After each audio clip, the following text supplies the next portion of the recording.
It is Tuesday, January 29th. Bite your thumb. April. Kill you now. April 29th. This is House Healthcare. And we are doing a walkthrough of S63. We haven't seen this yet and take some testimony on it. So thank you very much, Jen, if you want to get started. Good afternoon, Jen Carby from the Office of Legislative Counsel. This is S63. We're going to look at as passed by the Senate.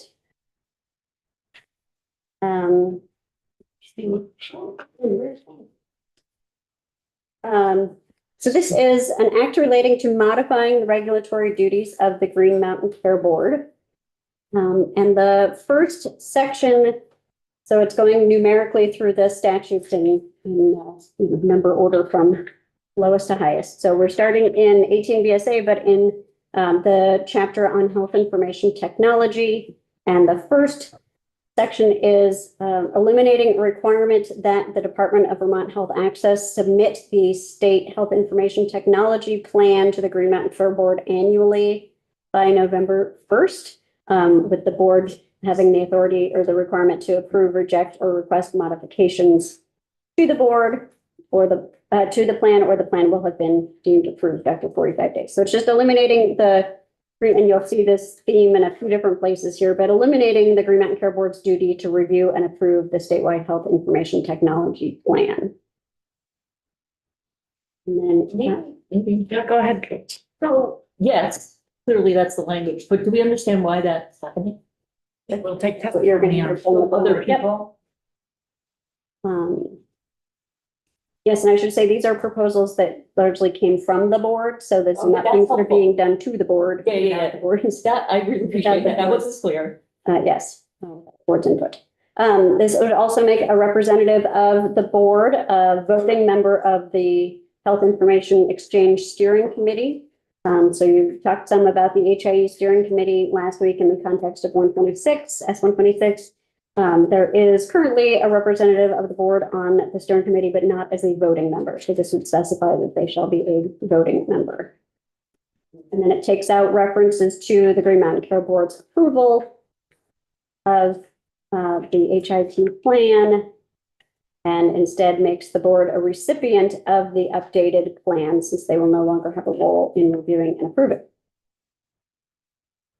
And then this is just an update to use the correct title and agency name. The Department and Commissioner of Information and Innovation several years ago now became the Agency and Secretary of Digital Services. Do we know how many voting members are on the steering committee? And who they are was my question. It's on their website. We can look at their website, but no, it's not in the statute. Section 2 is the statute on vital. And again, taking out references to the board approving, Green Mountain Care Board approving the HIT plan, and also eliminating a requirement that the board approve Vital's budget annually. And then taking out the role of the Green Mountain Care Board in looking at the criteria for creating or maintaining connectivity to the state's health information exchange network. Under current law, Vital has to provide those criteria to the board annually, and this would eliminate that role as well. Section 3, now we're in the chapter on the Green Mountain Care Board itself. This is in 18 VSA chapter 220. And this section 3 is amending or modifying the bill back. I think you've heard some about bill back for the board. This is where the board can charge a portion of its costs in regulating entities to the entities that are regulated. And there's a formula in statute. This is reflecting the soon to wind up nature of the ACO that is heavily regulated currently by the Green Mountain Care Board. And so it's not changing the allocation from the state in bill back. Right now it's a 60-40 regulated entity, 60%, state 40% allocation. This is keeping the, but since we're getting rid of decimals, I'm just making it 40 instead of 40.0.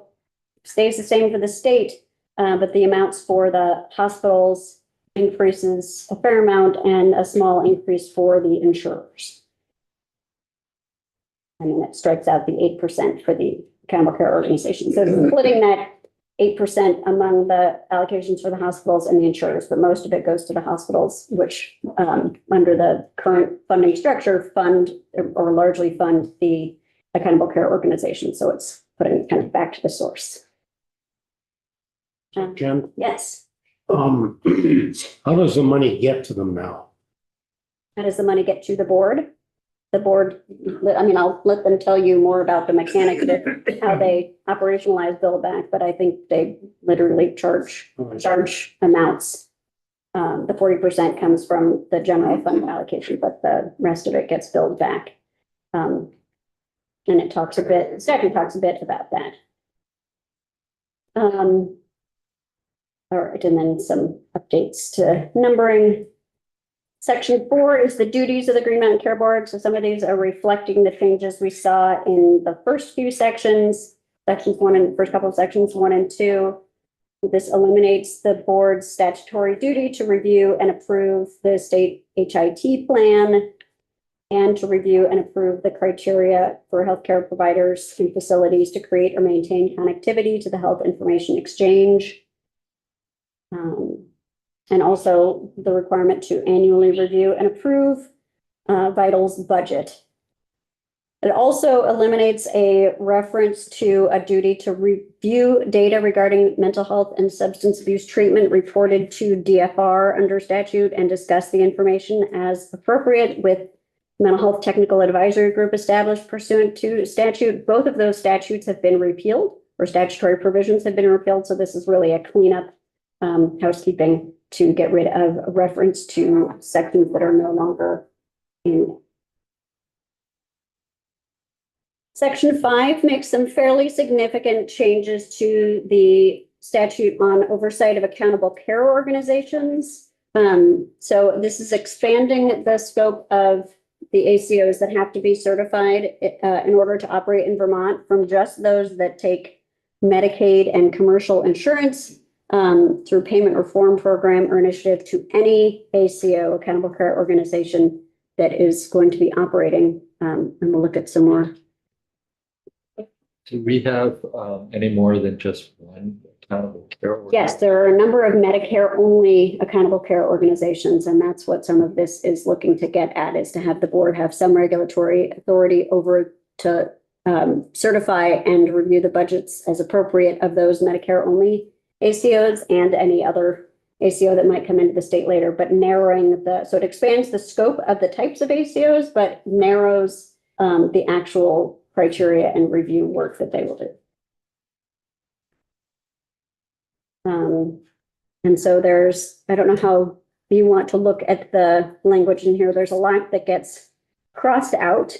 So I don't know if you want to just stick with what's left. Is that in order to certify an ACO to operate in the state as amended, the language would require the board to ensure that certain criteria are met, that the ACOs, we'll skip down to line 17, mechanisms and care models. Next page, taken as a whole, support and do not hinder the state's principles for healthcare reform as expressed in statute. And those are the Act 48 principles. This is where they're codified. The ACO's financial incentives for providers and patients are reasonably calculated to improve or at a minimum maintain the quality of access to and affordability of care. There's existing language that would remain about the ACO having established appropriate mechanisms to receive and distribute payments to participating healthcare providers in a fair and equitable manner. Keeps language about making sure the ACO has established appropriate mechanisms and criteria for accepting providers to participate in the ACO that prevent unreasonable discrimination. And would maintain the criteria around the ACO having performance standards and measures to evaluate the quality and utilization of care delivered by its participating healthcare providers, that it doesn't place any restrictions on the information that the participating providers can provide to patients about their health or decisions regarding their health, that the ACO offers assistance to healthcare consumers including maintaining a consumer telephone line for, and this would add questions in addition to complaints and grievances from attributed patients, responding and making best efforts to resolve complaints and grievances from attributed patients, providing an accessible mechanism for explaining how ACOs work, contact information for the Office of the Healthcare Advocate, and sharing de-identified complaint and grievance information with the Office of the Healthcare Advocate at least annually. There's a lot that would come out. Yeah. We haven't heard a lot about these ACOs other than OneCare in the past. And it seems as though OneCare is controversial at times. Why haven't we heard about these other ACOs? Were they better run or better managed or just? I don't, so at the moment, I don't think the state regulates them because they are Medicare only, and the scope of our regulatory language focuses on the commercial and Medicaid ACOs, or those participating in commercial and Medicaid. But I think, yeah, I will defer to other people to tell you how they're operating. I don't believe they are as controversial. I think the scale is smaller and there's heavy federal regulation because of the Medicare component. But I don't know if you have other people who are going to speak more to that. I Great. certainly. All right. Thank you. All right, so then the ACO has, this is again, keeping the existing law, the ACO has in place a financial guarantee sufficient to cover its potential losses. And that was the end of that list of what remains. Then in subdivision 2, notwithstanding subdivision 1, the board may adopt rules to establish a streamlined process for certification as a Medicare-only ACO for an entity authorized by CMS to act as an ACO under the Medicaid program. And the streamlined process may require a Medicare-only ACO to meet one or more of those criteria that are remaining and or added in subdivision 1. Certification obtained pursuant to the streamlined process would only apply to the Medicare-only ACO's actions as they relate to Medicare beneficiaries and only to the extent that the federal authorization allows. And I'll let the board tell you more about the sort of the vision behind this. Subsection B, an existing law and still here, is around budgets, directing the board to adopt rules to establish standards and processes for reviewing, modifying, and approving the budgets of ACOs. Under current law, it's with 10,000 or more attributed lives.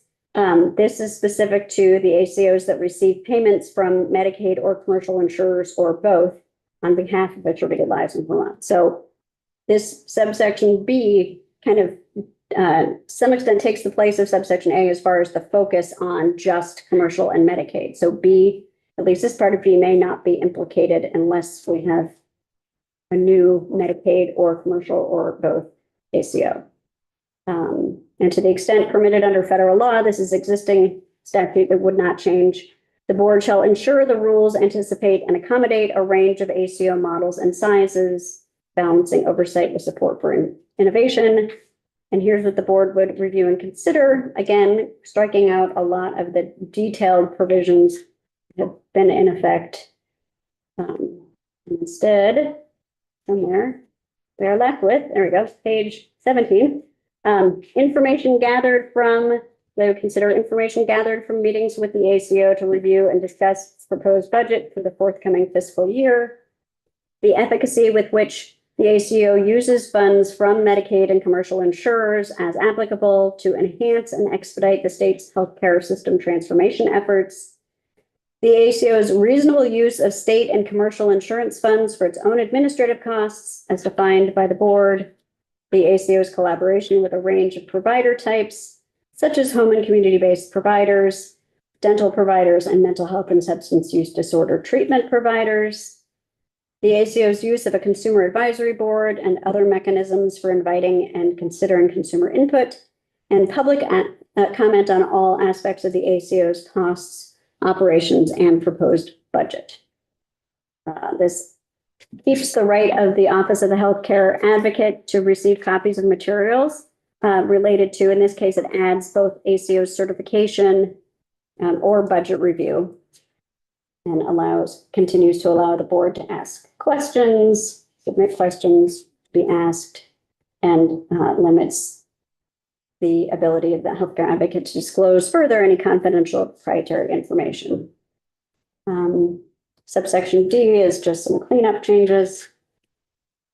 Same with E. This is now providing a specific reference. So all information required to be filed by an ACO pursuant to this section or its rules must be made available to the public. And instead of upon request, it's specifically in accordance with the Public Records Act. Again, provided that individual patients or providers are not directly or indirectly identifiable. Keeps in place some language around avoiding state action or providing state action immunity by avoiding federal antitrust violations and having the board supervise various persons operating or participating in an ACO. And then subsection G is new. This is some fee amounts. So this is what the board would collect from an accountable care organization, $10,000 for an initial certification, and then $2,000 annually following initial certification to maintain certification. So this is in lieu of the bill back. And $125,000 for review of each ACO's budget. So again, that's if there was a Medicaid or commercial insurance or both ACO in accordance with subsection B. Section 6 relates to the Green Mountain Care Board's duties. Actually, this is on the budget review. This is the hospital's duties with respect to hospital budget review. And this specific piece in here is to align the hospital fiscal year for really, and number 2 is Brattleboro Retreat. So as of a few years ago, Brattleboro Retreat or any other psychiatric hospital that is not conducted, maintained, or operated by the state falls under the Green Mountain Care Board's budget review responsibility and authority. But it turns out, after having put them under the board's review, that the Brattleboro Retreat at least uses a hospital fiscal year that aligns with the calendar year, whereas other hospitals in Vermont use a fiscal year that aligns with the federal fiscal year, October 1st to September 30th. So this would separate their required fiscal years to allow the retreat to maintain the timing that they are accustomed to. Section 7, and you're going to hear, I think, a proposal of amendment from the board on this one. This has to do with the board's budget review responsibilities. And again, the first part of this, well, the part of this that is still in the bill relates to those same hospital fiscal year timing alignments. So has the board continued to establish a budget for, and it's specifying each general hospital as opposed to a psychiatric hospital on or before September 15th, followed by a written decision on or before October 1st. So that's what they're used to. And then also having the board establish the budget for each psychiatric hospital that is not conducted, maintained, or operated by the state on or before December 15th, followed by a written decision on or before December 31st. So again, aligning with those two different fiscal years. Section 8 has to do with the meetings of an ACO's governing body.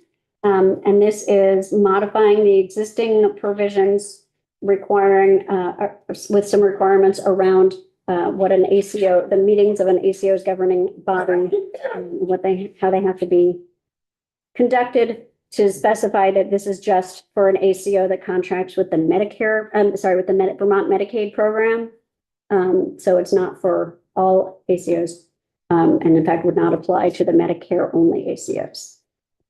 Section 9 would repeal the existing provision having the board conduct an annual advisory review, Medicaid advisory rate case. That statute requires the board to conduct an advisory annual review of any all-inclusive population-based payment arrangements between DVA and an ACO for the following calendar year, which there will not be with the winding down of OneCare. And I don't know the extent to which there would be interest in reviving such a requirement if there was another such ACO in the future. I think it was perhaps appropriate to a point in time.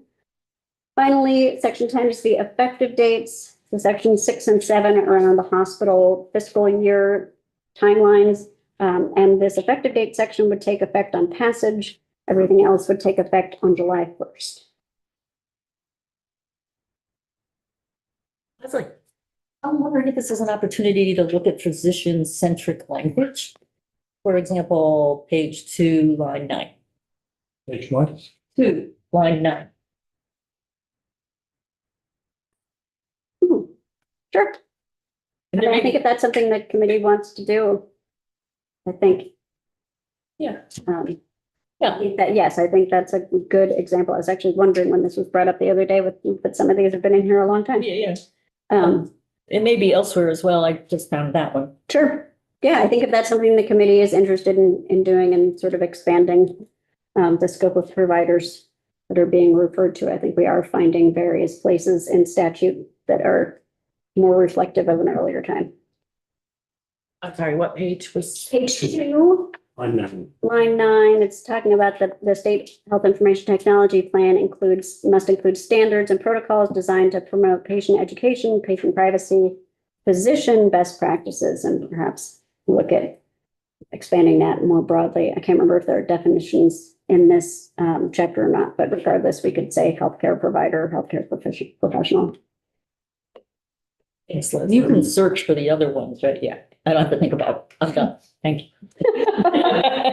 Yes, but there may be some in parts of the statutes that aren't in the bill. For sure. You might want to, Yeah. open up. So the only thing that the Green Mountain Care Board does now with this is just receive the plan. The health information technology plan, Yeah. they review and approve it. They approve it too? They approve it, or if they don't, so right now, under existing law, the proposed plan gets submitted to the board annually, and they must approve, reject, or request modifications to the plan within 45 days following its submission. If the board doesn't take any action after 45 days, the plan is deemed to have been approved.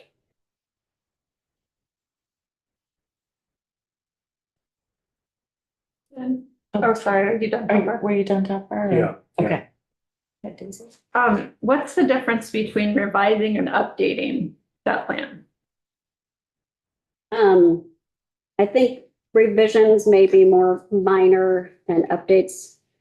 And if you're asking about the existing language on line 10, I don't know. I might have written it once. I think there was interest in there being sort of that it be looked at annually, but that it didn't necessarily need to be comprehensively rewritten, annually, but every 5 years. So revise annually, see if anything doesn't work.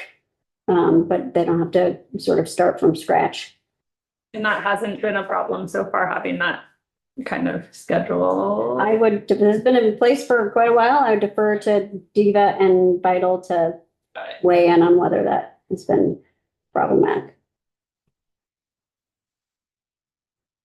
I just had a question.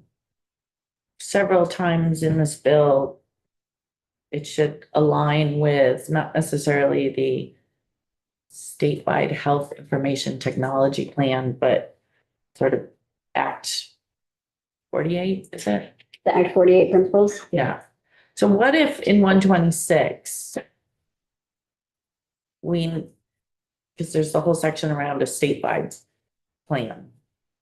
What happens if we change that?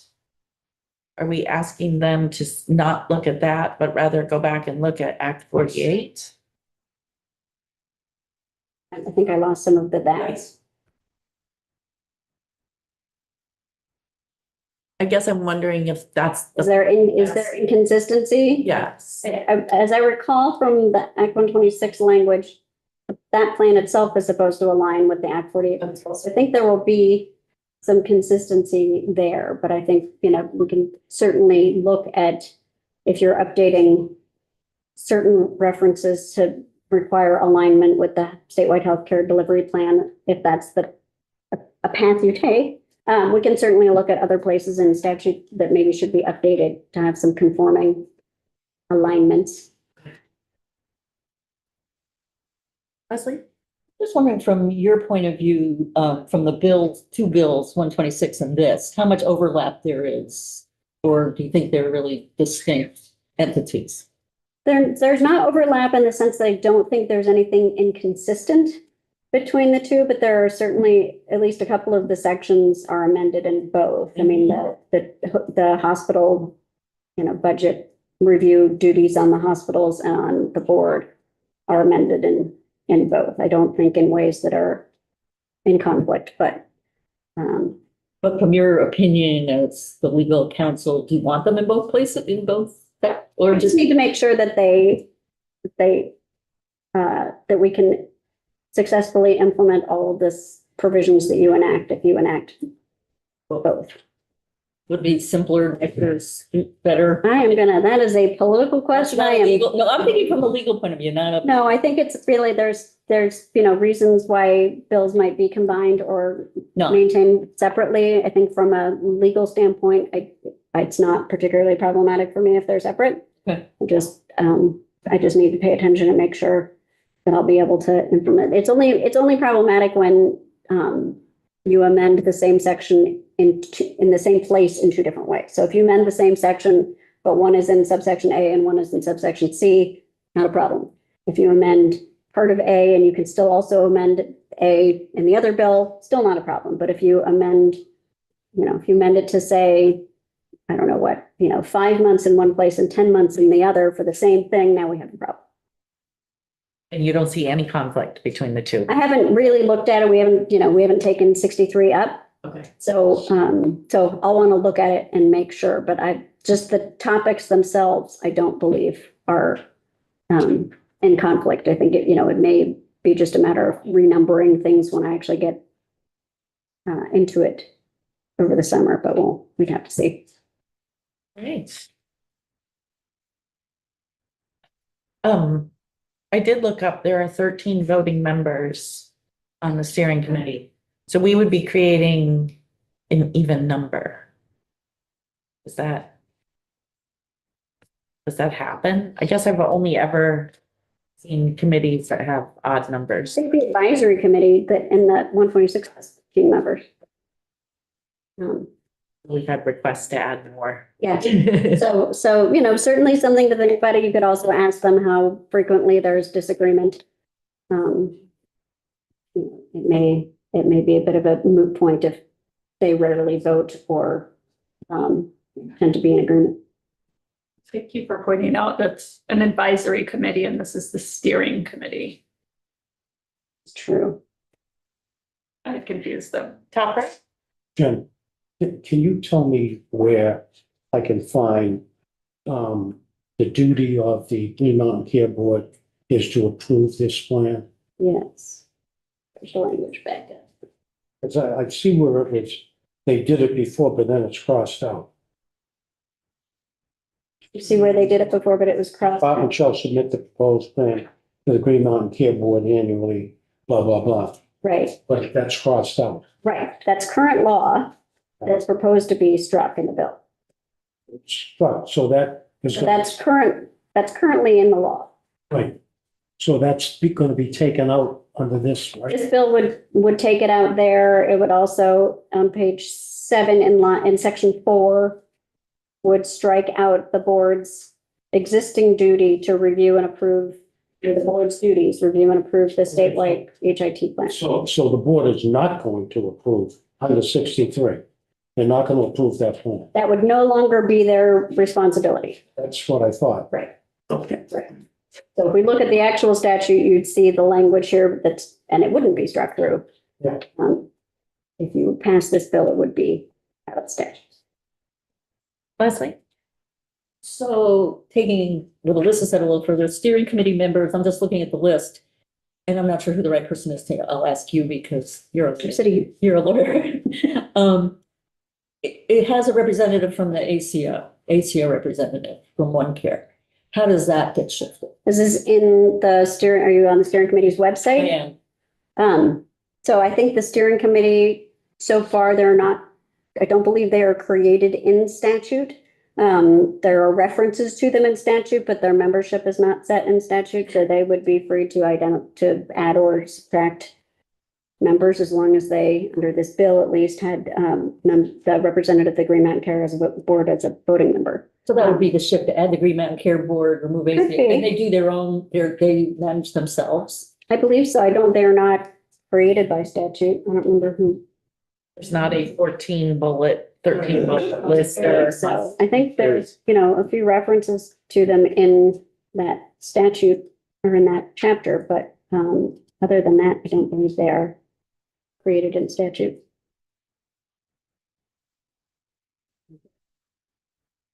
So I think that was when, I'm not going to recall, I think there was various restructurings and sort of changing of responsibility over health information technology and overseeing Vital, especially when Vital was having some challenges earlier in its tenure. And Diva was put in charge of it. I think Diva created the idea of an HIE steering committee in order to have some stakeholder involvement and input and helping them figure out how that should work.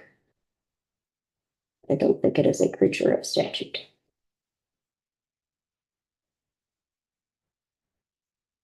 Any other questions for Jen? Okay. I might as well ask without looking it up. We're changing the duties of the Green Mountain Care Board around. Why wouldn't we do that in 126? That is up to the committee. They were proposed as two different bills by, when they were introduced. 126 was a committee bill that came about during the session. As 63 was a individual member bill proposed at the beginning of the session. Okay, so that's up to So us. that is up to you. Yeah.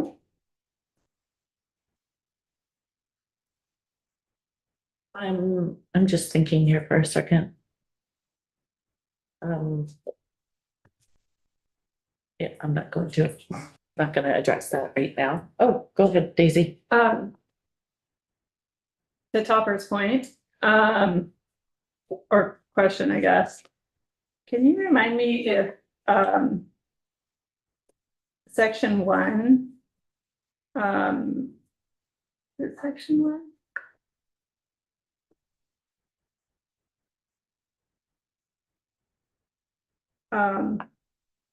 Big B under section 1. Sounds like, I think it's section 10, or maybe it's 8 in 126.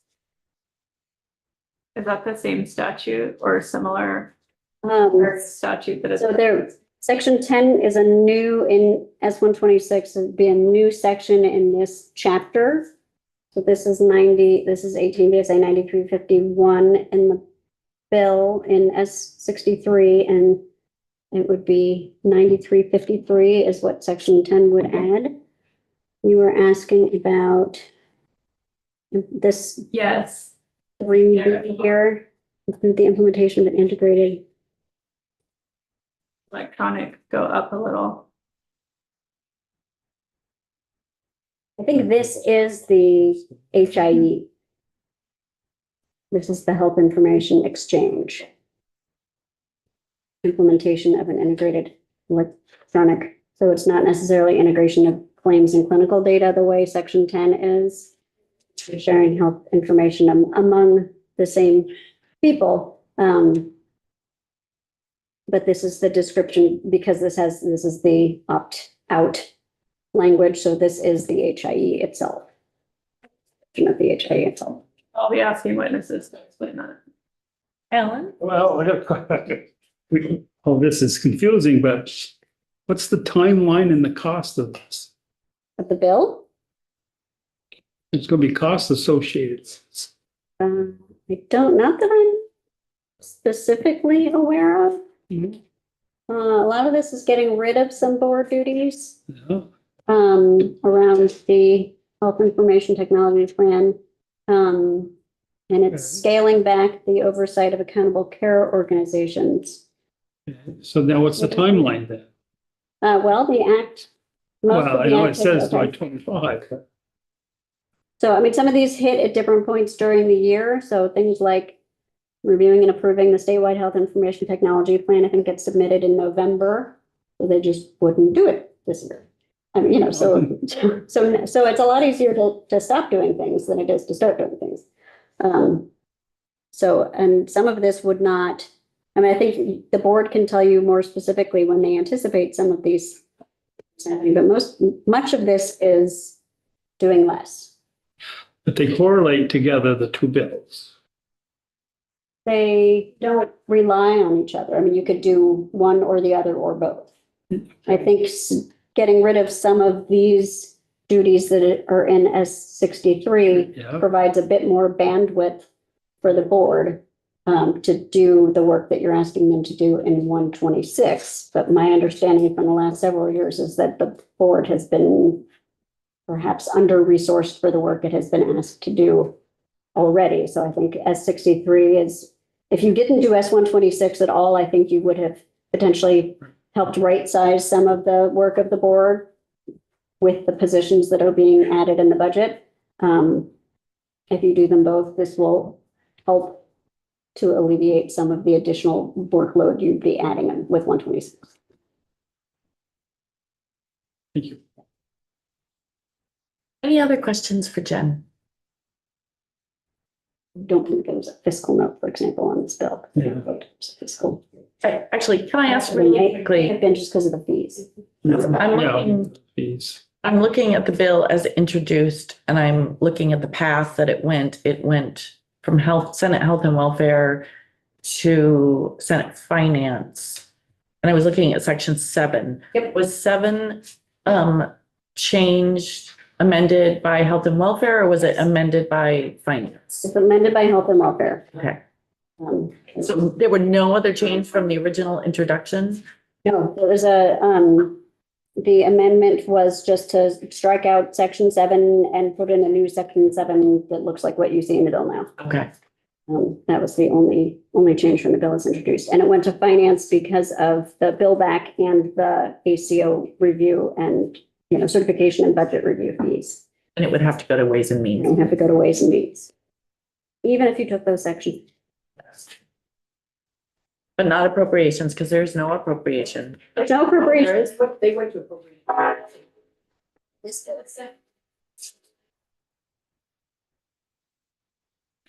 Believe. I don't think 63 went to this, to Senate appropriation. It just went to, it's just health and welfare. Yeah, 126 did, but 63 doesn't have any, doesn't spend any money. All right. Yeah. I'm sorry, Woody, go ahead. Is there any oversight over the Green Mountain Care Board? In what sense? Well, I mean, the Green Mountain Care Board has a lot of oversight over a lot of different groups. Is there somebody looking over the Green Mountain Care Board? Does the state auditor have? State auditor. Do you have any, or she? Does that member have? Yes, I believe I'm not an expert on the auditor's authority, but I think the auditor can look at the aspect of the executive branch at least, which is where, for administrative purposes anyway, the Green Mountain Care Board resides. I mean, it was created as an independent board, so it is not, it does not report to the governor. So I would say the majority of their oversight is probably from the legislature, and to some extent from the Office of the Healthcare Advocate, who speaks up when that office sees things they find concerning. Okay. Thank you, Jen. So next we have Michelle, and Michelle and Michael, are you two gonna testify together? Or just? What was that? I think I'm. Oh, there you are. Sorry. Diane, you're first.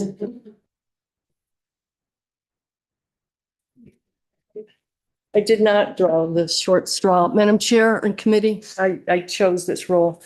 Thank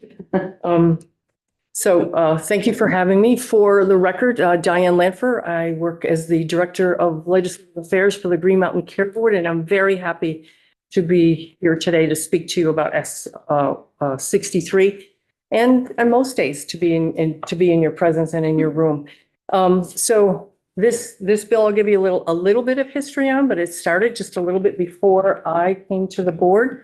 You're going to hear from me here. I'm mainly to speak to section 3 of the bill, and sections 1, 2, and 4 are the sections that have to do with some data and some analytics and that the planning.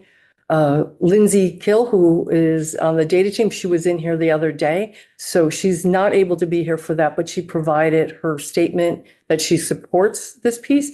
But I'll try to carry back any questions. I won't know it in depth, but I know a little bit about it, so I can kind of walk through 1, 2, 3, and 4. And then section 5, you are going to have the delight to have the expertise of another Green Mountain Care Board staff that was in here before. Michelle is coming in, and she is all about the ACOs. That is her role. And then after that, Mike Barber, our general counsel, who will be on the screen, will talk about section 6, 7, 9, and 10. I think Michelle's going to do 8 as well. So sorry to jump around like that. So I listen in on your questions about where did this bill start from and why wasn't it a part of the other bill? And because the other bill didn't exist. This bill was created by staff members at the Green Mountain Care Board in the summer.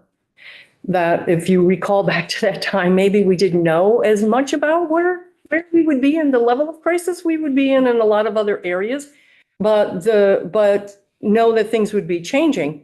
So as a state agency and others, I think most people welcome, or at least the legislature on when it comes to oversight or things, to be able to come to you and say, we've looked at, or team members within Green Mountain Care Board looked at some of the statutes and said, what can we do differently?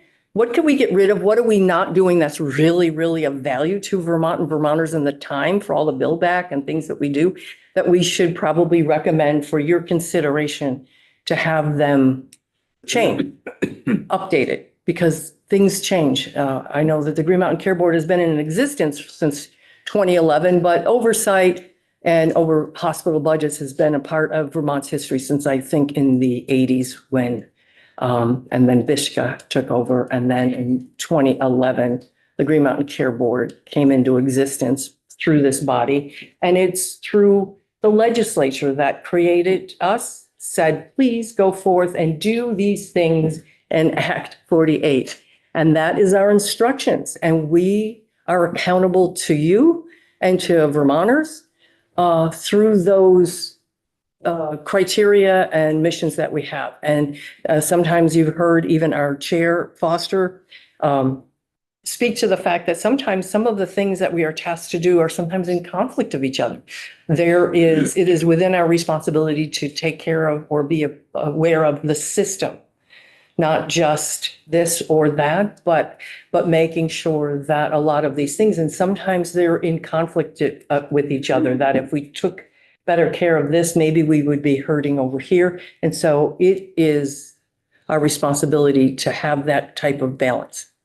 So this bill came about from, which is why you hear from a variety of people that work at the Green Mountain Care Board, who came up with ideas that said, these are things that we think we could and should change. That's where it comes from. So since then, the bill was introduced, and of course, the Senate doing their own thing and responding to some of what had happened in the fall and into January, created 126. And then through your guidance, even more crisis management needed to have to be created in the possibility of H482, which is downstairs. So I'll stop talking and just kind of walk through where I'm at. I have some notes on the bill, which I'll just use from here. So section 1, and Ledge Counsel, Jen does a great job as always. I am so attuned to her voice for so many years that it is it is like music to my ears. And well, anyway, it is a joy to watch and listen to her work, whether here or online. But All right, so she did a great job. I don't have anything to dispute, but I think I can add a little bit to how does the bill back work? Who are we accountable to is to you and Vermonters in whole and in, I just want to answer that question before I forget to go further. I know Representative Page asked about the auditor, and there is language that is in 126 and that you probably have seen if we haven't already offered the amendment to include like who we can give documents to as an official, because we want to make sure that it isn't just an agency, that maybe the auditor is a person. We just want to be very clear that ability for the auditor, whoever it is, can get that type of documents and oversight of some of our work. We're going to be going into, as you know, some really, really rough waters and some time and some change in Vermont. And it's going to be very important that we stay in good communication as the legislature, the Green Mountain Care Board, hospitals, and citizens and our insurers alike. All right, so if you can put your mind into back in August when teams are looking at, or maybe even in July, what maybe they could do without and what's not necessary anymore. Rarely do we come and say, there's something we can do without. And in section 1, it is proposed, as you put, for us to not have to have that approval to reject or to request modifications of the health information technology plan. Green Mountain Care Board is currently more of a collaborative role in developing and updating the HIT plan. And this would remove that, and we would be more of, and we ask for it within the same section, to become a voting member, not somebody that is seen as overseeing, but somebody who is partaking of and being a part of. And at one point in time, I believe, it was probably necessary. I probably voted for it, but our teams said this is a task that we could probably let go of, and that is there for your consideration. I did take a look at when I was looking this up, that the last time the health information technology plan, is on our website, and it goes from November of 24 to 2027 is its current iteration. So that gets, and I don't know if it gets updated, and I think maybe some of the revisions would be within it, is that's where that comes from. I think further on in that, there's a name change that from the Commission of Information and Innovation, which was one time a name for it, but is now the Secretary of Digital Services.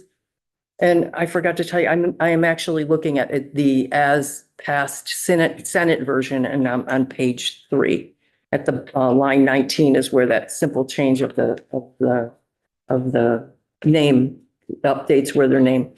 So on the top of page 4, it starts with the section 2, Vermont Information Technology Leaders. And this is where Vital at one time had some financial rockiness, and it was put into our hands to approve their budget. And this financial position is their financial position no longer merits this level of scrutiny by us to have to review it and oversight and approve it. At least we feel that it's not necessary. You may feel differently. That's your choice. But the Green Mountain Care Board members who do this thought they didn't need to do this anymore.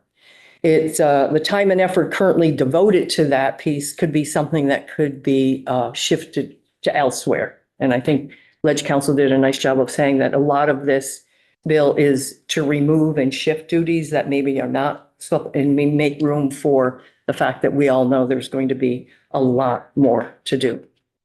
I'm just going to skip over to 4, which is on page 7, only because it's all on the same subject. And there is where it removes the duty from the Green Mountain Care Board for that work that was involved in section 1 and 2. There it removes it, and over here it takes it out of our duties, the oversight in section 1 and the vital budget approval in section 2. But let me go back now to section 3, which starts on page 5 and goes over to the top of page 7. But the real action, Can I ask you a question? you sure can, Madam Chair. First of all, I'm wondering if you know, I think it's always been in Green Mountain Care Board's domain to be able to approve, reject, or request modifications. Have they ever done that? Oh, reject, I do not know. Rejected it? I feel like, I believe, and now I'll go back and check. But because if we're saying we don't think we need to do this anymore, it must come from a source of that we're not, yeah. The other thing is in the approval of Vital's budget, is that through bill back or is that through, do we need to make up for that? I don't know if you need to make up for that, but I think a lot of the work, and I'll get to that here in this one here, is, and maybe I'll address that right now. And there's a billing code that the Green Mountain Care Board has, where the majority of the people that work for the board have their time is 40-60. 40% is state funds, 60% is a part of the bill back. I don't want to call you by your first name. Yes. Then it make fun Say, I don't want to talk. When you said, where does it come from? It's a code in the system that bills a variety of places. That's our bill back of the people that we do work for, of reviewing their budgets. It's just like the electric or the Public Utilities Commission and the PUC that do work for, that oversee electric companies and their rates and setting their rates. It's a very similar setup to that, although I have to confess, we get a little bit because I have 83 people and we have 37. And so we're feeling like we have a very lean, mean shop that's going into some tough times, but that's where it comes about. So most people, and this goes to the business office, you had Jean in the other day, who is our business person, and Susan Barrett, who is our executive director. You can't get much higher than her other than Chair Foster, as that goes. Jean does all the books and the pieces like that. So she's very, very astute in the woods of like where we bill what to and how. Correct.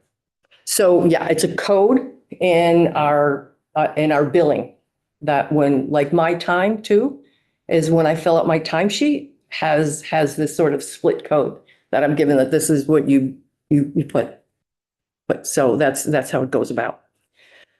All right. I was expecting you to ask me about, and maybe I can go, how much is that? When you saw our budget when we were in here earlier? Okay, it's a 40-60 right now in FY25 or in FY26. It's about 3.9 million in general fund, and it's about 6 million, which we just right balance on that 40-60 split. There is one code that is not the Green Mountain Care Board bill back code split, and that is accounted for totally separate. We have two people. And I don't expect you to remember this, but Act 134 that you passed, that you said, please go forth and do a 2-year work on the prescription drug oversight piece, that the funding for that comes from a very particular fund. And those two people, Kate O'Neill, who was in here, that I think that spoke about the 340B plan. So she's one of the two people that are billed only through that, and very, very careful to make sure that work is not transferred, that's where she stays and that's what she's billed for. And that's the work that we do talk to her. She's very nice and she's very smart. But there is, when you ask, there is a fiscal note on this bill that came with it from the Senate. No, you didn't know. You heard from JFO on 126, but I don't think you've heard on the fiscal note is on the webpage of the Senate that passed it. And so you can take a look at that. I won't go into that, but because I can talk forever. All right, let me go back to section 3. All right, on page 6 at the very top, you see the changes. I think Representative Page is probably more so, maybe everybody here, because remembers like there was a little change last year in the budget that changed the formula.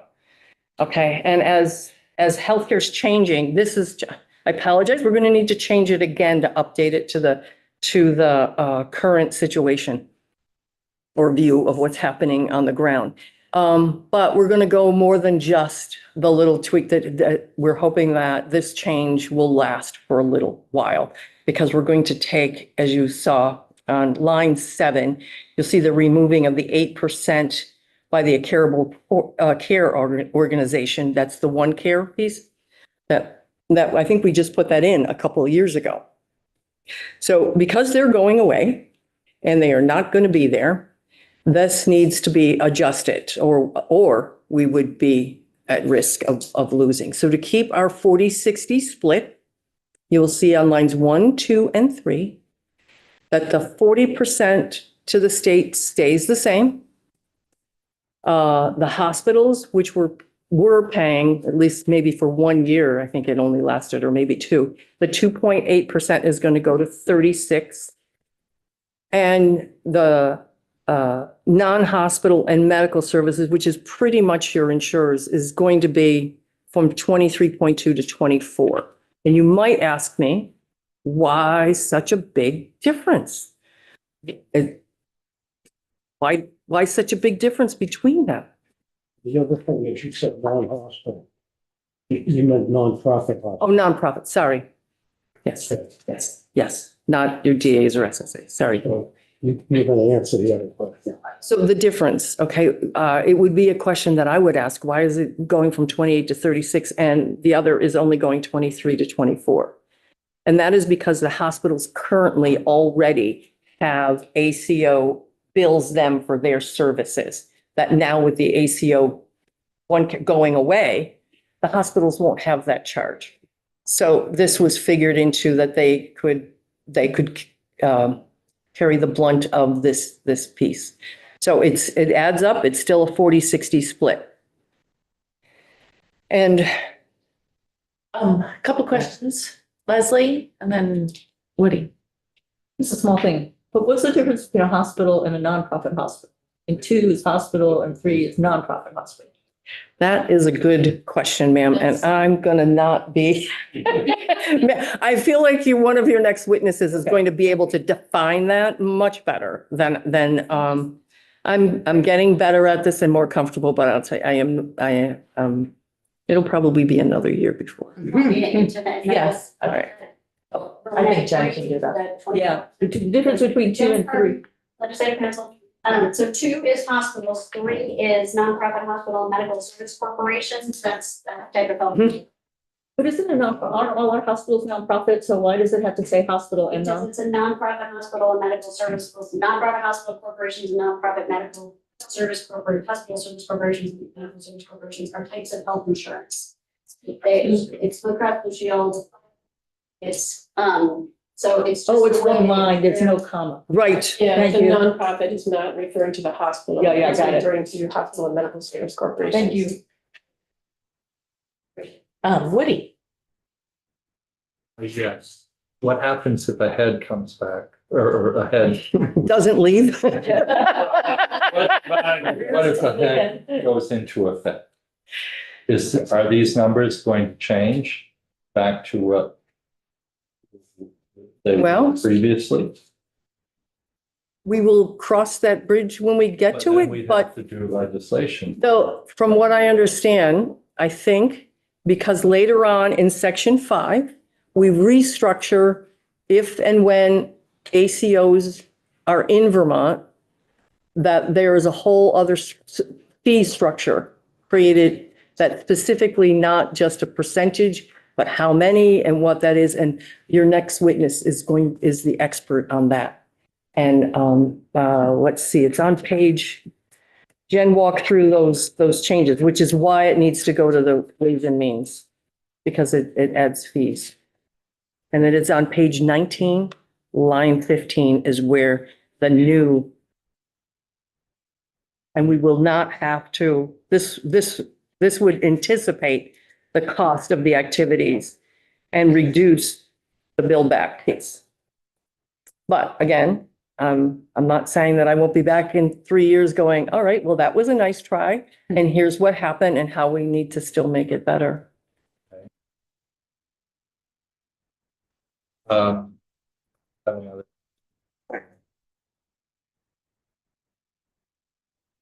With budgets being cut in hospitals, why are we raising these percentages from regular hospitals and nonprofit hospitals and medical services? Why don't we just keep this the way? Because the Green Mountain Care Board would not have the funding, they would lose the 8%, that piece of it. And I would not want to suggest, sir, that we would increase the state share is also, we're all in a bit of a fragile state. I appreciate your saying that. You have to, as I said, take into account the state of the hospitals. And one of the reasons with the ACO going away, with them not needing to have to pay in that direction, there was a level of comfort to have them to stay within the figures of 40, 60. And I'm not clear, where is the money going with this 8% for Green Mountain Care Board? It goes to the duties that we do. Representative Topper said that we, asked about where the split goes. It goes into that 10 million in the fiscal note. What we get for our bill back is 6, and what we get from the state is 3.9. And that's our current budget. Very much like, and I liken it to the electricity rate and stuff. We would like to think that, like our mission, and you are well within your right to ask us, well, how well are you doing? Is this, but for us, would things be different? And if we're going to dig into budgets and look at them and review them, but that team of 3 that you heard the other day, they can review them and look at them, but we don't currently have the resources to do sort of like forensic work or to get really into it below the surface. And I think people in here are very well aware of it, that a lot of times the budget that comes out here, we look at it as the legislature looks at it, but the time and effort for even the staff and for members to get 4 layers down is sometimes not within our ability, and it can be a frustration when we know that it would be better if we could. I would just note, because I'm being told from a friend deeply affiliated with the Joint Fiscal Office, that this bill back, these amounts are actually also in the budget as passed. So This was the one piece that was carried in both places, and it's the same, currently the same. Thank you for that. we would probably not want to change it, because then we would completely derail the budget.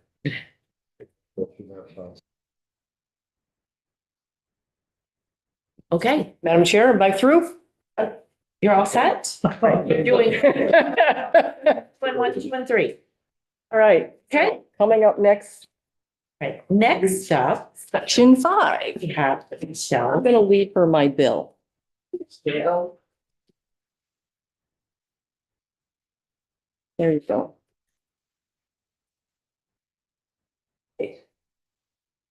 Thank you all for having me. I'm Michelle Sawyer with the Green Mountain Care Board, Health Policy Project Director. Nice to see you.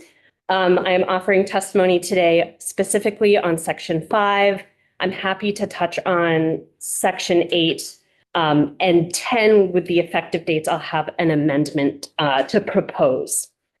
So as far as Section 5 is concerned, I want to just level set. I know a lot of conversation has been happening around the hospital budget process. So I just want to maybe briefly refresh you all on the ACO regulatory process of the board.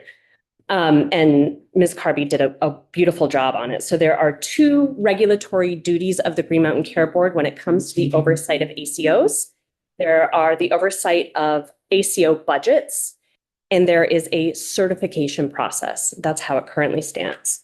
And currently, all ACOs in Vermont, regardless of who they are contracting with, must submit their budget to the Green Mountain Care Board on an annual basis. That includes OneCare, and it includes all of these new Medicare-only ACOs. As far as the current state with certification, the only ACOs required to be certified by the Green Mountain Care Board are OneCare-like ACOs that contract with Vermont Medicaid or a commercial payer here in Vermont. So the current statute, when it was put together, it was really had the all-payer model in mind. A lot of the language that you see struck in this bill is all-payer model specific language that, as this model ends at the end of 2025, just really isn't relevant. We no longer have to regulate to this agreement that we have with the federal government. We no longer have to make sure that OneCare is fulfilling the requirement as our all-payer ACO. So it's a chance to really simplify the regulation and open it up to be more agnostic to whatever payment reform model is next. So that's one reason why we feel as though modifying section or the modifications in Section 5 make a lot of sense. The other one is that this influx of Medicare-only ACOs was not something that I don't think anybody predicted back when the statute was drafted. We currently have 4 Medicare-only ACOs in the state. I'm sorry, 3 Medicare-only ACOs in the state with a 4th anticipated next year. The current federal administration is very ACO friendly. And so it is not unlikely that we will see those numbers increase. And as previously mentioned, the board does not have the authority to certify these types of ACOs. The only regulatory mechanism that we have currently is a budget review. And it's kind of this ill-fitting shoe because these ACOs are generally out of state. They're multi-state. So, and they have agreements with the federal government about how their model works, how their finances work. So the board is really limited in its ability to really modify these ACOs in any way without running into issues with how they do things in other states or their agreement with CMS. And the board has the authority to approve budgets and approve with modifications. They do not have the authority currently to deny a budget of one of these ACOs. So by switching to a certification process for these ACOs, we are able to verify that they are meeting the criteria we want them to meet. And if they are no longer meeting those criteria, then the board has the authority to decertify them, if you will. So simplifying and then a better fitting mechanism for these Medicare-only ACOs. That being said, we are keeping the budget review for any future ACOs that might come along that contracts with Vermont Medicaid or commercial payer so that the board can have insight into how those Vermont dollars are being used by those ACOs. And we already went over the fee structure. I think one additional point that I will make is that the number of these ACOs really is in flux, and they are much more likely to come and go from the state. So one year we might have 1 ACO.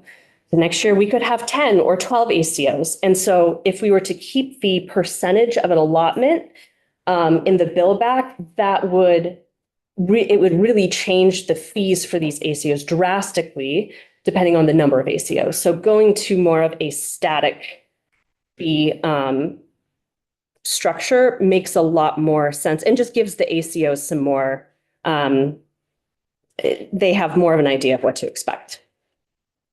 Leslie, that sounds mysterious to me that the number can vary so widely year to year. So can you talk about that? Sure. What's behind that? And Sure. So Medicare-only ACOs, they contract provider by provider, independent providers. They could have 1 in Vermont, 1 in New Mexico, 10 in California. They can come and go.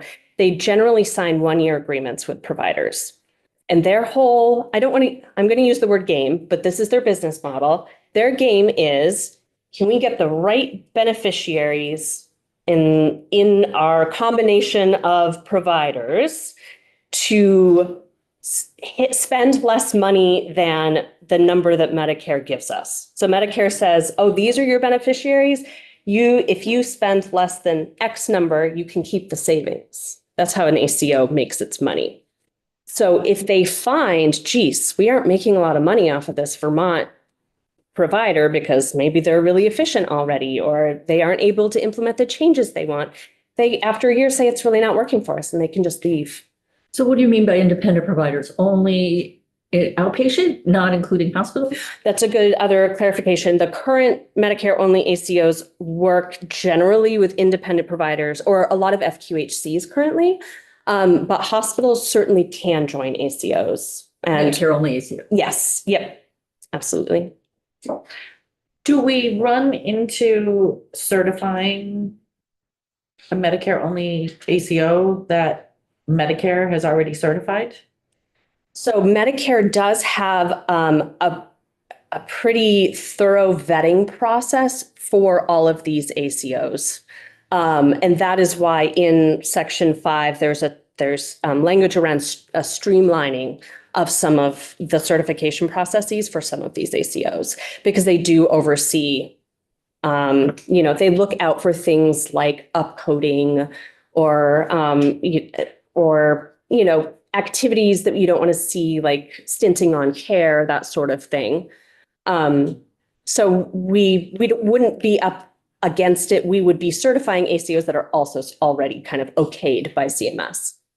And I think you had a dollar amount, was it 125? So for an initial certification process, it would be $10,000.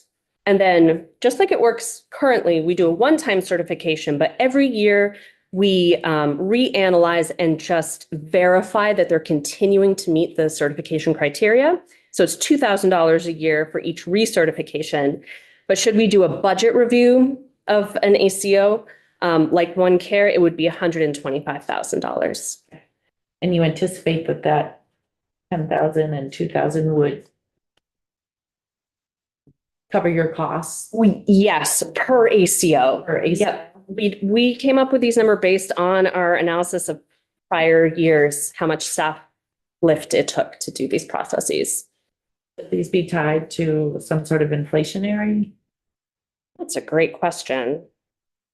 I am not well aware or well versed in how that generally works. So I'm afraid I don't want to speak with any authority on whether that should be tied to inflationary. I apologize. I just don't want 20 years from now, if $2,000 is. Certainly, I'm sure we should update fees in legislation. So that's why there has in the past been an annual fee bill. Fees are proposed to be updated when they no longer reflect what we typically do not index a fee. thank you. We never do fees here, so I never get to. Leslie. I'm just thinking about the $125,000 and the business model, like, is that gonna, well, maybe I should back up. I think my first question is, does Green Mountain Care Board or ACA or somebody or other have opinions about how we feel about Medicare ACOs in Vermont? And how to think about that, and then how to think about, oh yeah, the 125,000, how does that impact their business model? Because if we want them, that's a lot. If we don't want them, maybe that's good. I don't know how to think about it. Sure. So I apologize. Let me clarify. So a budget review would not happen for Medicare only ACO under this proposed section 5. It would be reserved only for ACOs that contract with Vermont Medicaid or commercial payer. And that is because to try to regulate the finances of a multi-state organization it doesn't work really well. But we feel it is very important to do budget reviews for ACOs that are using Vermont Medicaid and commercial payer money. So we want to retain the right to do that should another ACO come along to do that. Okay, so just help me understand. Maybe it's just still language. Where does it say that it's not a Medicare? Oh, maybe that's section, there's a lot like that. There is. Trying to figure it. So Okay, B. it is It's 2B. right? B.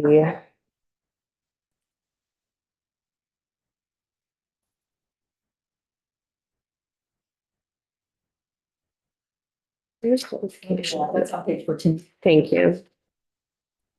Okay, so that it's just Medicare and Medicaid and commercial. Okay, Okay, you're welcome.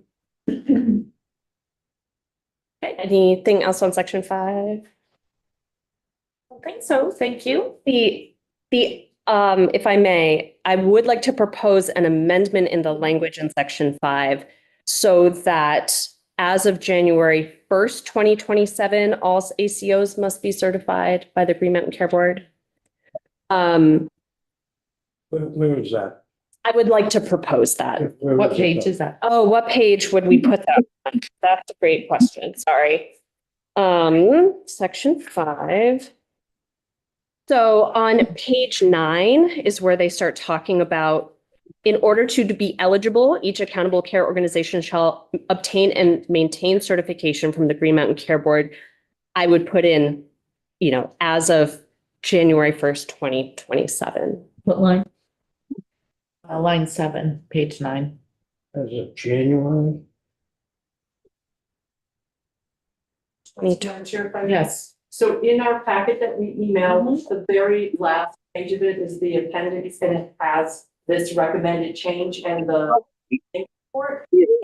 Next one when likely Margaret species he also has one. Okay. So this will help you because it's there. Okay. Thank you, Diane.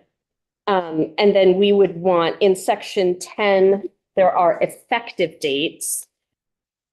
So the very last page. So I would propose that section 5 take effect January 1st, 2026.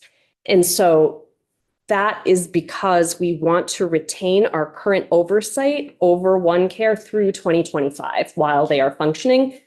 If this were to replace the current statute, it could jeopardize our oversight and authority over that ACO.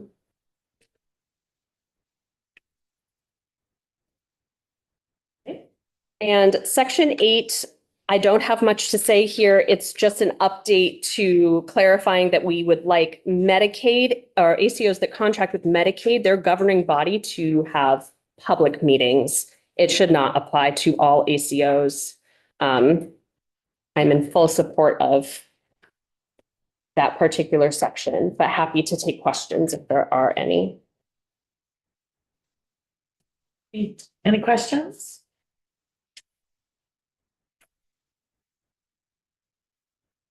So what line would that be for page 21? I think I'd learned by now.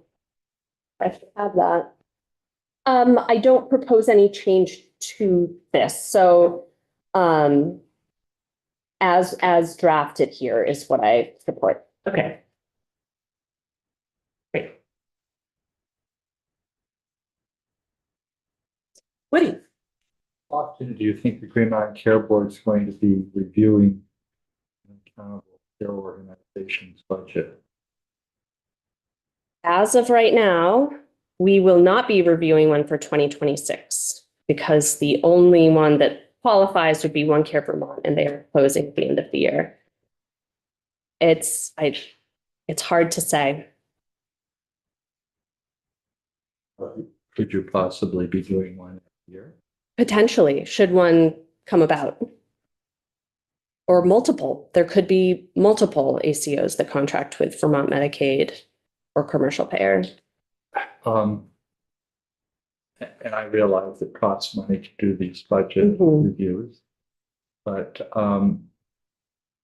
that money, wouldn't it be best if it was in the healthcare system in some manner besides paying for a budget review to the Green Mountain Care Board? I hear you. I think the flip side is, do you want any oversight over how they are spending Vermont Medicaid money and what they're doing with that money and what their own administrative costs might look like, that sort of thing? But if the feds are controlling it, there's some controls there already.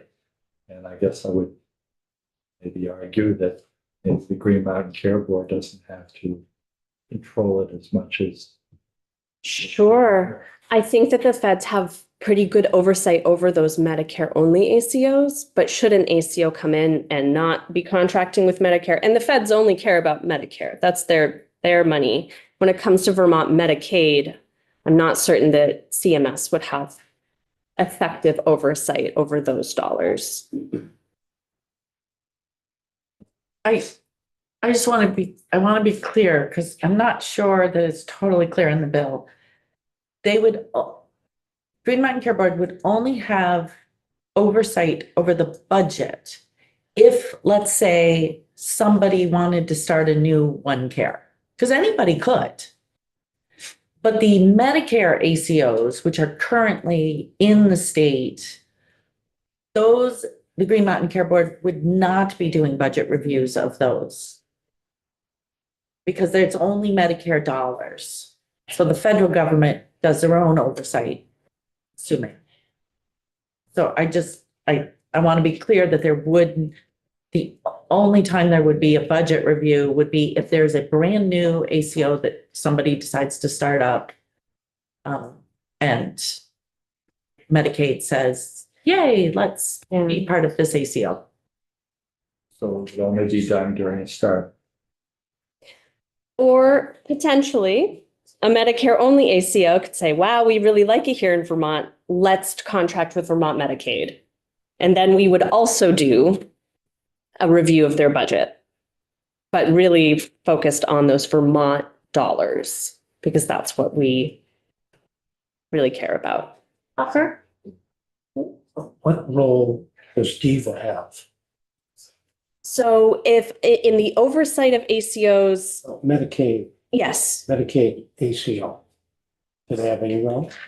if an ACO were to contract with Medicaid, that would be strictly between the ACO and DIVA or Medicaid. Okay. And so what's your role? So as the regulator, so if there is a Medicare only Medicaid. Okay, so if there was an ACO contracting with Vermont Medicaid, we would oversee the budget of that ACO. DIVA, I think I know what you're getting at. DIVA would have a contract and they would make sure that the terms of their contract were being adhered to.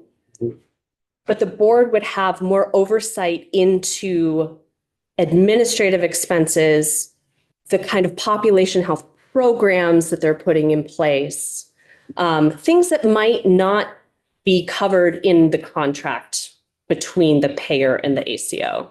We are looking out for providers and for Vermonters and making sure that their dollars are being spent in the best way possible. And we're making sure that their quality is okay. And that, they are still have the access to care that they need to have under these organizations. What's going on in my head right now is I'm trying to figure out what DIVA would be doing in the contract that they have, as opposed to what you'd be. Why is there any involvement at all? Sure. So that is the current state. And what has been the current state since 2018 is that OneCare has been contracting with DIVA, but we've also been regulating OneCare. And I think some of the most significant changes that or actions that the board has taken has been rerouting administrative funds that OneCare budgeted back into the pockets of providers and population health programs. And that's not something that was covered in a payer ACO contract. That is the regulators, they have a broader scope of, or a broader point of view of all of the different payers, how they interact in their provider network, and really are those dollars being used appropriately. I have one more question. Sure. When the ACOs were set up, was if let's say they had $10 to spend and they only spent $8, the $2 was supposed to go to the ACO? It is, so the way that OneCare worked specifically, if there was shared savings, it went back to the hospitals, essentially. So OneCare, it has like a zero-sum budget, if you will. any payer money that was saved would go to the hospitals. If there was any downside, if they spent 12, the hospitals would have to pay that back to the payer. That's what I thought. So say the same. No, so there are different types of Medicare only ACOs and they work differently. I don't know if you want to get into the weeds of that, but I don't want to get into it, but to me, there's a lot of moving parts here that I'm trying to put my hand on to figure out what's going on. But I understand. I'll let everybody talk and then maybe I'll understand. It took me a good 18 months. But he's been here a lot longer than that. Not to testify, but as somebody who's familiar with a couple Medicare ACOs, I think that oversight of them is actually quite a good thing. Is it? A good thing. Oh, yeah, I would think so. And they're all different. Thank you. My pleasure. Thank you for having me. Michael. Is it just me or did it get like suddenly like? Really the door. Like the door opens. It seems we can get a cross breeze that way. Is that thing work back there? No. That work? Thank you, Michael. I'm sorry. I'm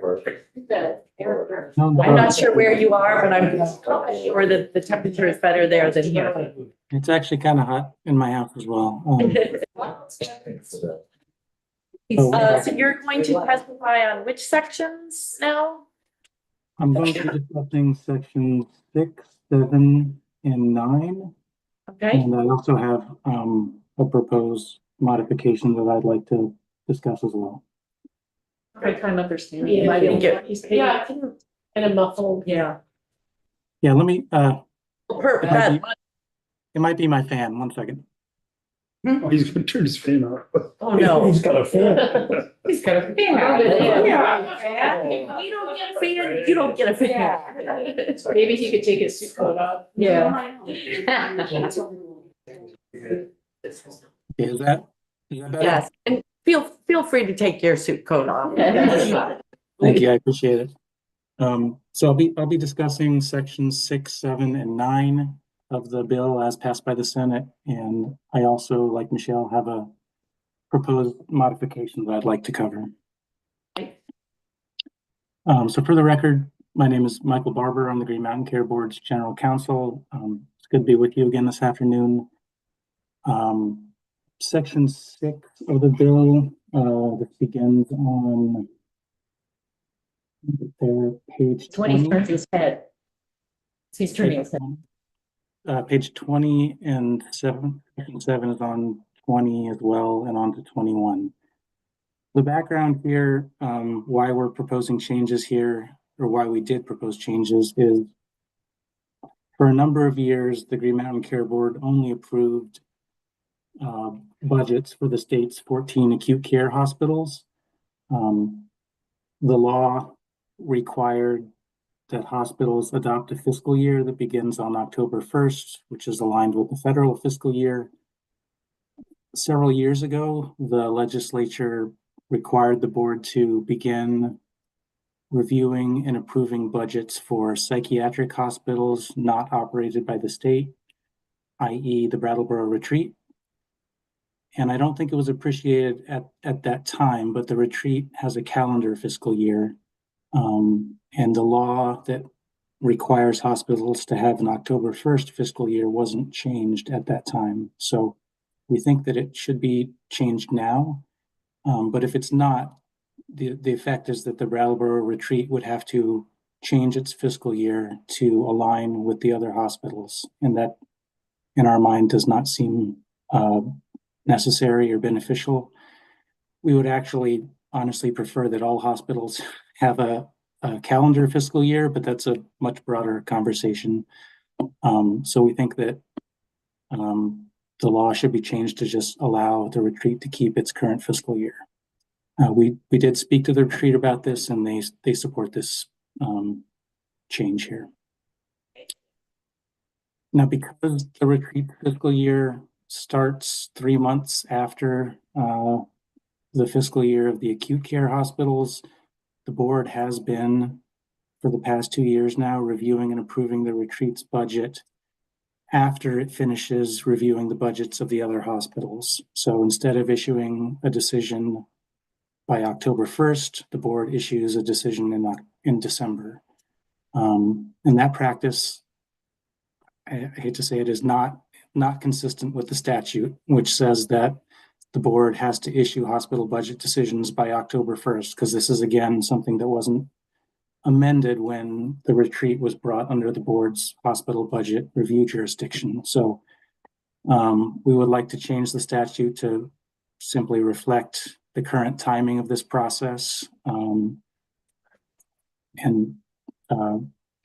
So just to summarize, sections 6 and 7 would modify our hospital budget statutes to allow, number one, the retreat to maintain its current fiscal year, and number two, to allow the Green Mountain Care Board to maintain its current timeline for reviewing the retreat's budget. Moving on to section 9. This section, this is on the bottom of page 21. This would repeal a statute that requires the Green Mountain Care Board to conduct, we call it the advisory rate case. It's an advisory review, an annual review of any all-inclusive population-based payment arrangement between DVA and an ACO. I'll spare you the details, but like this review was at one point deemed important for the all-payer ACO model. That model is expiring. OneCare is winding down. We're not aware of any ACO that's going to be contracting with Medicaid as part of a all-payer model, and we don't think that this statute is needed anymore. Oh, Topper has a question. So now, what does this mean for a new Medicaid ACO that would come into the state? That would start up in the state? If a new Medicaid ACO came into the state, we would, as Michelle mentioned, review their budget. They would also need to be certified by the board if, you know, as this bill is, if it's passed. But we would not be additionally doing this Medicaid advisory rate case, which is looking specifically at the rates, which, you know, past practices, DVA has their own actuaries to develop the rates. The ACO has actuaries that review DVA's actuarial work, and we don't think that additional review of that would benefit anybody.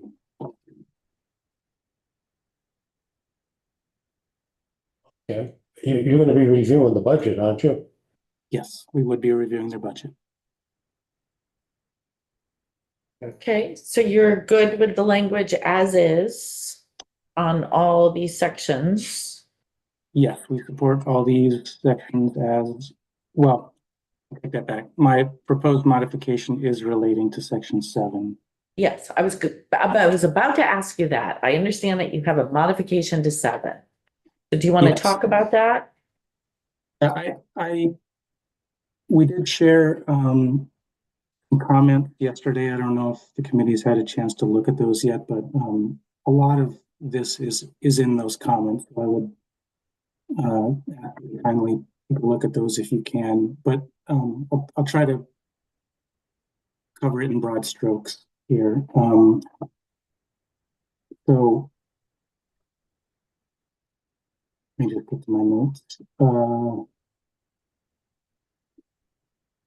This modification we're proposing has to do with the interaction between the hospital budget review statutes and the Vermont Administrative Procedure Act, which is sometimes referred to as the VAPA or the VAPA.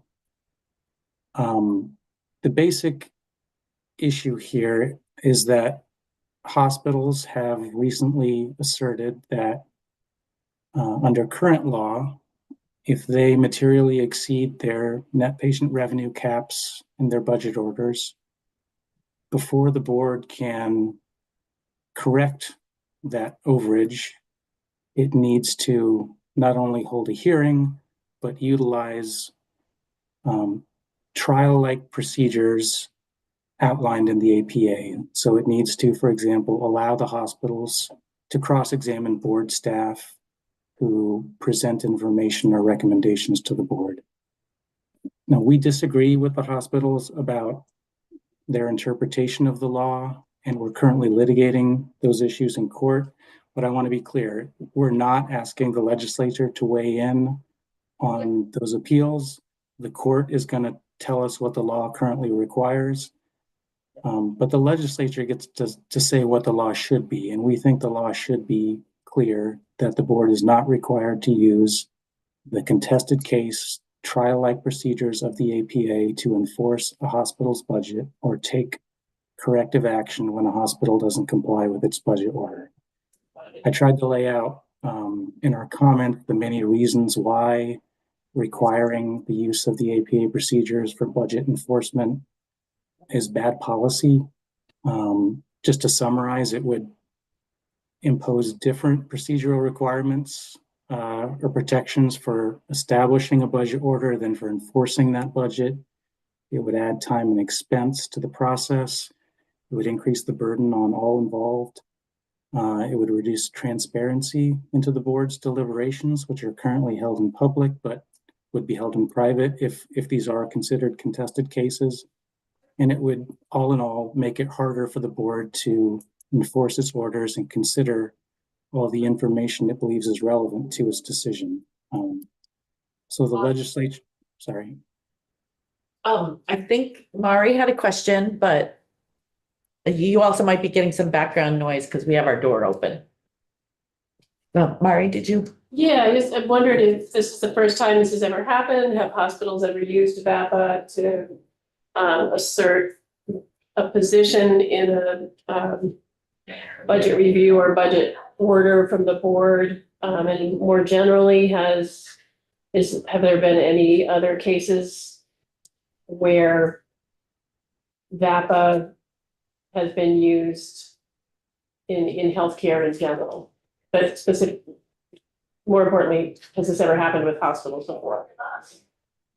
Yeah, so I've been at the board since November of 2016, and in that time, I cannot recall the hospitals asserting that the board needed to follow these contested case procedures in hospital budget establishment or enforcement. And to be clear, the argument that we are getting currently is around budget enforcement. So no, the board doesn't enforce budget orders every year. So even in past years when there have been overages, the board has declined to take enforcement action, but we have enforced in the past, and these procedures were not followed. This is a new argument that we're receiving this year. We do follow contested case procedures in health insurance rate review proceedings. And if you're familiar with those proceedings at all, I think you can understand why we would not want to follow those procedures. It is very burdensome. The health insurers have attorneys. I'm appointed as the hearing officer. It is very intense, and I don't think that for 14 hospitals, simply taking corrective action when a hospital has gone over its budget requires that level of formality. Thank you. Just a clarification, I don't know what VAPA stands for. Vermont Administrative Procedure Act. Thank you, sorry.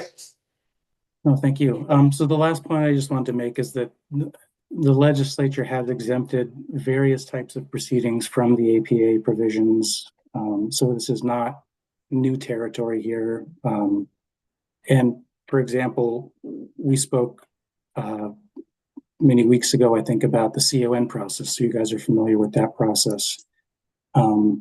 I think because of the broad factors that the board is required to consider in those certificate of need cases, the legislature has excluded those from the contested case procedures, and to give the board flexibility to develop a record, particularly where, you know, there's not always going to be contested parties. And so the same, I think, should be done here. Hospital budget proceedings, there is no other party besides hospitals. The healthcare advocate is not a party in the same sense that they are in the insurance rate review proceedings that I was just talking about. So, yeah, happy to. I'm sorry, what? No, you're competing with the train's whistle. Oh, okay. All right.